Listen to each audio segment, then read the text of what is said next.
Welcome back to our channel. In today's video, we'll show you how to know your Google Chrome passwords. Let's dive into the steps. Step 1. Open Google Chrome on your computer. Locate the Chrome icon on your desktop or in your Applications folder and click on it to launch the browser. Step 2. Look for the three-dot menu icon located in the top right corner of the Chrome window. Click on it to open a drop-down menu with various options. Step 3. From the menu, select Settings.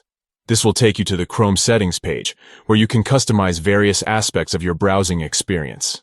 Step 4. On the left side of the Settings page, you'll find different categories. Click on Autofill in Google Password Manager. This will open the password management settings in Chrome. Step 5. Now, you need to choose which password you want to recover. Scroll down the page to find the list of saved passwords. You'll see the website or service name associated with each password. Step 6. To view a password, simply click on the eye icon next to it. This will reveal the password temporarily so you can see it. And that's it. You now know how to access your Google Chrome passwords. Remember, it's important to keep your passwords secure and avoid sharing them with others. Consider using a password manager or strong, unique passwords for your online accounts. Thanks for watching. If you found this tutorial helpful, don't forget to give this video a thumbs up and subscribe to our channel for more useful tips and tricks.